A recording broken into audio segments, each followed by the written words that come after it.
Cinta tanah air merupakan suatu bentuk rasa kecintaannya terhadap tanah kelahirannya.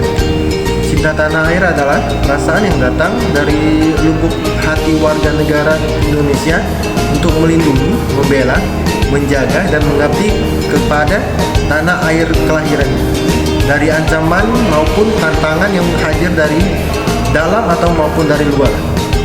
Cinta tanah air umumnya mengakar pada setiap individu maupun kelompok. Cinta tanah air bisa dikatakan sebagai cara berpikir, bersikap, kesetiaannya, dan penghargaan yang tinggi terhadap bahasa Indonesia, maupun itu budaya, ekonomi, lingkungan sosial, dan politik, serta rasa rela berkorban demi kepentingan bangsa dan negara. Terima kasih. Rasa cinta tanah air seakan mulai luntur dengan adanya generasi penerus bangsa yang melulu memakai bahasa asing dalam kehidupan sehari-hari. Timbulnya ujaran kebencian dalam penggunaan media sosial, tidak peduli terhadap kelestarian lingkungannya.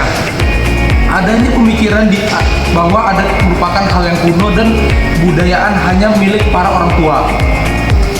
Padahal, sebagai generasi penerus bangsa yang bakal menerima tongkat estafet perjuangan bangsa Indonesia, seharusnya paham akan jati diri bangsa Indonesia dan ikut dalam melestarikan berbagai kebudayaan, adat, dan keragaman yang telah ada sejak nenek moyang, agar negara Indonesia tetap memiliki kepribadian yang kuat dan tidak kehilangan jati diri di zaman modern ini.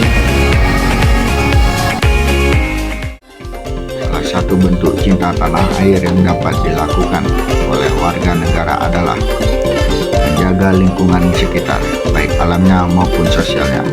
Menjaga kelestarian alam sekitar berarti kita harus peduli dan bijak dalam pemanfaatan lingkungan agar terjaga keseimbangannya.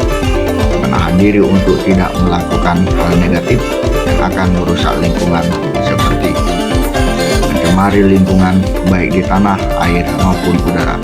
Dalam Undang-Undang Nomor 23 Tahun 1997 tentang Pengolahan Lingkungan Hidup dikatakan bahwa pencemaran lingkungan hidup adalah masuknya makhluk hidup, zat, energi, dan atau komponen lain dalam lingkungan hidup oleh kegiatan manusia atau proses alam yang menyebabkan lingkungan hidup tidak berfungsi sesuai peruntukannya. Yang kedua ada pengalihan lahan hijau secara berlebihan untuk pemukiman maupun untuk lahan industri. Pada pasal 44 UU nomor 41 tahun 2009 tentang perlindungan lahan pertanian pangan berkelanjutan secara tegas mengatur lahan yang sudah ditetapkan sebagai lahan pangan berkelanjutan harus dilindungi dan haram dialihfungsikan. Lalu yang terakhir ada eksploitasi sumber daya alam secara berlebihan. Jadi apabila kita merusak lingkungan kita dengan mengambil alih lahan pemukiman, lahan pertanian, dan mengeksploitasi sumber daya alam terlalu banyak atau berlebihan, itu dapat merusak dan mencemar lingkungan kita sendiri. Apabila lingkungan kita sudah rusak dan tercemar, maka kita sendiri yang susah karena bencana alam sangat mudah seperti banjir dan lain-lain. Oke, cintai lingkungan Anda sendiri agar kita nyaman dan tentram hidup di tanah air kita, yaitu tanah air Indonesia.